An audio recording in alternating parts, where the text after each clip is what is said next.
দিছোঁ। এইবাৰ আমি প্ৰিলিমিনাৰী পৰীক্ষা নাপালোঁ। মেইনছ আৰু ভাইভা ভচিৰ মাজেদিয়ে আমি পৰীক্ষাৰ ৰিজাল্ট দিম। So' hello' everyone, welcome to the channel. সকলোকে স্বাগতম জনাইছোঁ। মই অৰবিন্দ বৰা। আপোনালোকে দেখিলে শুনিলে আৰু চবেই চাগে লাইভটো চাইছিলে, বহুত শ্বেয়াৰ হৈছে লাইভটো।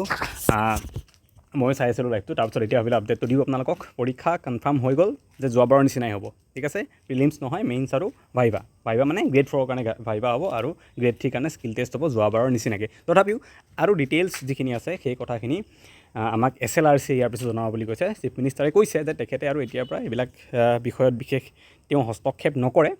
SLRC আমাক সময়ে সময়ে তেওঁলোকৰ নটিফিকেশ্যন ইনফৰ্মেশ্যনৰ জৰিয়তে গোটেইবোৰ বস্তু জনাই থাকিব। আমি অফিচিয়েল ৱেবছাইট ভিজিট কৰি থাকিম। কিবা নটিচ এনিথিং পালে মই সোনকালে আপোনালোকক ভিডিঅ'ৰ জৰিয়তে বা টেলিগ্ৰামত আপোনালোকে জইন হৈ আছে বহুতেই, টেলিগ্ৰাম জইন কৰি ল'ব। এই চেম নামত আছে চেনেলটোৰ নামতে, তাতেও মই দি দিম, ঠিক আছে। চ' এইটো কনফাৰ্ম, পৰীক্ষা যোৱাবাৰ নিচিনাই হ'ব, ঠিক আছে। চ' আমি যিমানখিনি এতিয়ালৈকে কৰি আছিলোঁ প্ৰিপেৰেশ্যন, তাত একো চেঞ্জ নাই। যেনেকৈ কৰি আছিলোঁ প্ৰিপেৰেশ্যন, যিমান কথা কৈ আছিলোঁ চব একে থাকিব। মাজতে দুদিনমান আমাৰ খেলি মেলি হৈ গ'ল, বহুত আমি ভাবি ল'লোঁ বেলেগ বেলেগ কথা, আৰু ভাবাৰো এটা তাৰ উৎস আছে। এনেই নাই ভবা, যিহেতু চিফ মিনিষ্টাৰে কৈছিলে সেইকাৰণে আমি ভাবিছিলোঁ কথাবিলাক। যি হওক বাৰু, 2-3 দিন অকণমান খেলি মেলি গ'ল আমাৰ। এতিয়া চবেই আকৌ আগৰ নিচিনাকৈ ষ্টাৰ্ট কৰি দিয়ক পঢ়িবলৈ। পৰীক্ষা একেধৰণেই হ'ব আৰু এতিয়াৰ পৰা আমাৰ হাতত বেছি সময় নাই, অ'কে। 2 মাহতকৈ অলপমান বেছি সময় আমাৰ হাতত আছে।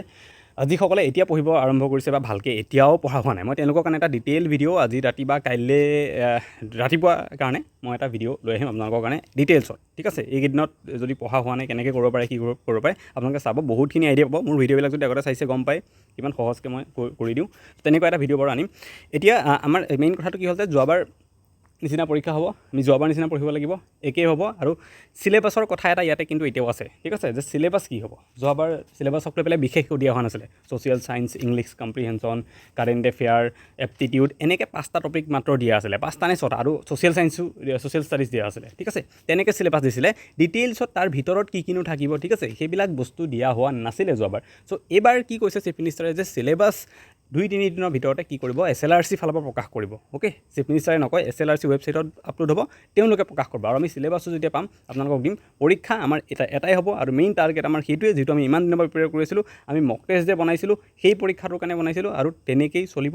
আপোনালোকে সেই মক টেষ্টৰ হিচাপতে মক টেষ্ট দিয়ক, প্ৰিপেৰেশ্যন কৰি থাকক, অ'কে। চ' আজিলৈ ইনফৰ্মেশ্যন এইখিনিয়ে। যেতিয়া চিলেবাছখন পাম পৰহিলৈ বা তাৰ পিছদিনা লগে লগে মই আপোনালোকক আকৌ এটা ভিডিঅ'ৰ জৰিয়তে গোটেই চিলেবাছখনো বুজাই দিম, আৰু এটা ভিডিঅ'ত সোনকালে মই কেনেকৈ প্লেন কৰি পঢ়িব লাগে এতিয়াৰ পৰা আমি সেইটো কথাও কৈ দিম। আমি আমাৰ সেই পৰীক্ষাটোৰ কাৰণে ADRE আমি এটা মক টেষ্ট প্ৰিপেয়াৰ কৰিছিলোঁ। আমি 14-15জনমান মানুহ আছিলোঁ, যোনে যোৱাবাৰ ADRE পাছ কৰি পেলাই বিভিন্ন ঠাইত চাকৰি কৰি আছে। তেওঁলোকে মিলি পেলাই আমি কি কৰিছিলোঁ, এটা মক টেষ্ট চিৰিজ বনাইছোঁ, য'ত 4টা মক টেষ্ট থাকিব। কেইটা? 4টা। আৰু গোটেইকেইটা কেনেকুৱা মক টেষ্ট হ'ব, ফুল লেংথ মক টেষ্ট, ঠিক আছে। এইটো আপোনালোকে দেখিছে, ফুল লেংথ মক টেষ্ট, মানে 100টা কুৱেশ্যন চবতে থাকিব তাতে।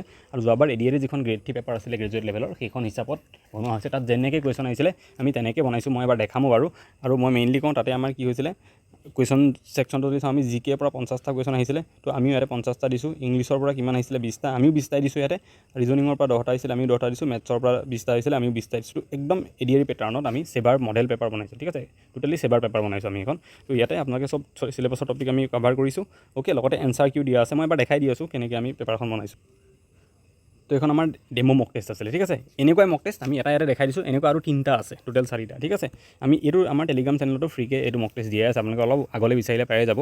ফেব্ৰুৱাৰী 25 নে 26ত আমি ৰিলিজ দিছিলোঁ, তেতিয়া ডেটত। সেইখিনি সময়ত আপুনি এইটো আমাৰ টেলিগ্ৰামত পাই যাব। টেলিগ্ৰামটো চেম নামত আছে, ইউটিউবত যিটো নাম আছে একে এই লগ'টো দি পেলাই আমাৰ টেলিগ্ৰামত এই মক টেষ্টটো দি থোৱা আছে। আপোনালোকে যদি চাই পেপাৰখন পাই যাব। মই দেখাই দিছোঁ এবাৰ, এনেকৈ আমি দিছোঁ, ঠিক আছে। ইয়াতে সকলো ইনষ্ট্ৰাকশ্যন লিখা আছে। 175 মাৰ্কছ আছে, 1.75K আছে, 2 ঘণ্টা। যোৱাবাৰ যেনেকুৱা আছিলে চব তেনেকুৱা আমি বনাইছোঁ, ঠিক আছে। যোৱাবাৰ কুৱেশ্যন 1ৰ পৰা আমাৰ 50লৈকে আছিলে, অ'কে, GK। চ' আমি এইবাৰো সেইটোৱে কৈছোঁ, 50লৈকে GK। তাৰপিছত 51ৰ পৰা ৰিজনিং আছিলে, এইবিলাক ৰিজনিঙৰ কুৱেশ্যন হয়। আমি 51ৰ পৰা 60লৈকে ৰিজনিঙৰ কুৱেশ্যন দিছোঁ। 61ৰ পৰা মেথছৰ কুৱেশ্যন আছিলে যোৱাবাৰ, আমিও চেম 61ৰ পৰা মেথছৰ কুৱেশ্যন দিছোঁ এনেকৈ, ঠিক আছে। তো 80লৈকে আছিলে, আৰু 81ৰ পৰা একদম 100লৈকে আছিলে ইংলিছৰ কুৱেশ্যন। আৰু ইংলিছত আহিছিলে এটা ৰিডিং কম্প্ৰিহেনশ্যন পেছেজ, যিটো পৰা 10 মাৰ্কছ আহিছিলে বহুত দিনত। আমিও আমাৰ প্ৰতিখন পেপাৰ তেনেকুৱা এটা ৰিডিং কম্প্ৰিহেনশ্যন দিছোঁ, তাৰ ওপৰত কুৱেশ্যন, এইটো কুৱেশ্যন এনেকৈ কেইটা দিছোঁ আমি, 10টা কুৱেশ্যন তাৰ ওপৰত দিছোঁ, ঠিক আছে। ইয়ালৈকে একদম 90লৈকে, অ'কে। আমি কুৱেশ্যন 10টা কুৱেশ্যন দিছোঁ। তাৰপিছত বাকী ইংলিছ গ্ৰামাৰ ছেকশ্যন কুৱেশ্যন যোৱাবাৰ যেনেকুৱা পেপাৰ আছিলে একজেক্টলি তেনেকৈ দিছোঁ, ঠিক আছে। এখন OMR দিছোঁ, যাতে আপোনালোকে ইয়াতে কি কৰিব পাৰে, এখন প্ৰিণ্ট কৰি পেলাই OMR এনেকৈ গ'ল কৰি যাতে পূৰা এক্সামৰ নিচিনা ফিল ল'ব পাৰে, তেনেকৈ আমি বনাই দিছোঁ। আৰু তাৰপিছত লগতে ইয়াতে এনচাৰ কিউ দিয়া আছে, এখন কোনটো কুৱেশ্যনৰ এনচাৰ কি শুদ্ধ হয়। আমাৰ যেনেকৈ APSC এনচাৰ কি পাব্লিছ কৰে, আমি তেনেকৈ চেবাই পেপাৰ নিচিনা বনাইছোঁ, বাট চেবাতকৈ ভাল পেপাৰ বনাই দিছোঁ আমি। চেবাত এনচাৰ কি দিয়াই নাথাকে, আমি ইয়াতে দি দিছোঁ। আপোনালোকে ল'ব পাৰে এইটো বিচাৰিলে। যদি ল'ব বিচাৰে তেতিয়াহ'লে আমাৰ ইয়াত এটা স্কেনাৰ দিয়া আছে ঠিক আছে এইটো এটা স্কেনাৰ দিয়া আছে ইয়াতে আপোনালোকে স্কেন কৰিব পাৰে স্কেন কৰি পেলাই আপোনালোকে 99 ৰুপিজ পে' কৰিব লাগিব আমাক ঠিক আছে 99 ৰুপিজ পে' কৰিলে আপোনালোকক আমি দি দিম মক টেষ্টটো 99 ৰুপিজ পে' কৰিব লাগিব এইটো স্কেনত আৰু পে' কৰি পেলাই স্ক্ৰীনশ্বট যিটো থাকিব সেই স্ক্ৰীনশ্বটটো ইয়াত পঠাব ঠিক আছে এইটো হোৱাটছএপ নাম্বাৰ ইয়াতে পে'মেণ্টৰ স্ক্ৰীনশ্বটটো পঠাই পেলাই আপোনালোকে দিলে আপোনালোকে মক টেষ্টকেইটা পাই যাব অ'কে